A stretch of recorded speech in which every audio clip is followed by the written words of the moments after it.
Hello guys, welcome to my channel. For today's video, natay di service ang service diri na Samsung 29 inches. Yung issue niya is no power or wala siyang light indicator. Yung on na Samsung 29 inches. Oh, pwede raman sa So check natin ito. Before natin i-check kasi hindi siya nag-oscillate. oh, Ating i-discard ka ang Sinas? filter capacitor kasi meron pa siyang kuryente dyan. oh, So kailangan natin i-discharge para hindi tayo ma-kuryentihan pag nag-check ng mga case.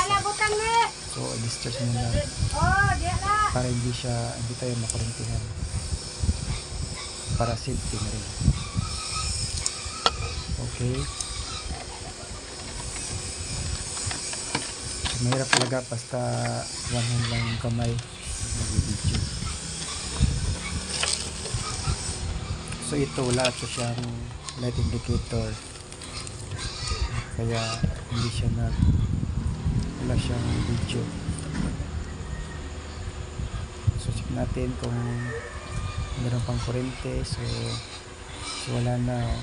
So pwede na tayong mag-check sa mga parts kung saan yung sira. So ayan, yan yung kanyang horizontal output niya. So check natin yan kung short siya. Collector, phase emitter, shorted lahat. So tanggalin natin yan mga guys. Check natin. Ito yung kanyang horizontal output, yung G2299. Shorted yung kanyang collector at ang kanyang filter.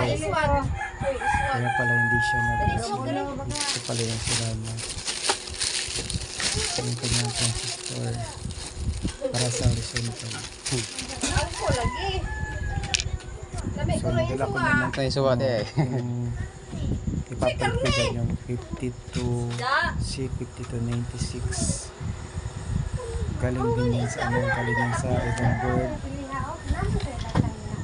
board na TV.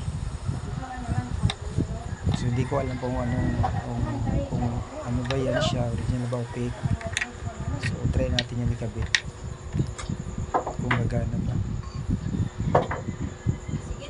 Kasi yung ano nito, original na horizontal drive is G6810. So wala tayong stock ng ganun.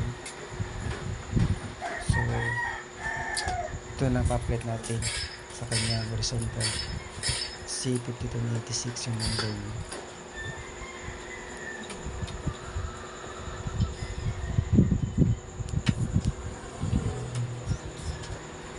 Kaya sa ganito mga TV, sa mga CRT, madalang na yung mga pisa na kasi lahat ng TV ngayon mga mga LED TV na, mga maninipis na.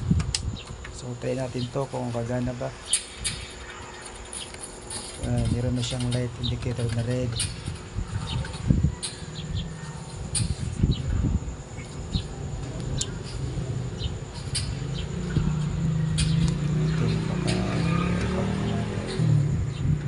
Ayun, okay na, lumabas na yung EB2 niya na display, saka yung not available. So okay na to mga guys. Ito pala ay lang to, home service, kasi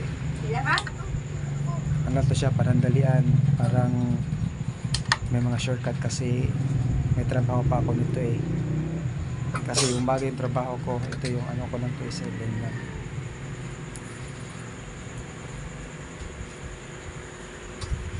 Hindi ko na nakunan yung videoan yung B plus niya kasi mamadali ako dito eh, kaya yung mga shortcut lang. Pero ito na siya guys, okay na to,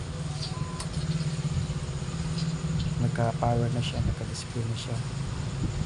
Salamat po sa panonood ng video. Sana po ay mag-subscribe, mag-like, at makapag-start na po ako ng i-click nyo po yung bell button para update tatayo kong hanap buhay. Thank you po. God bless.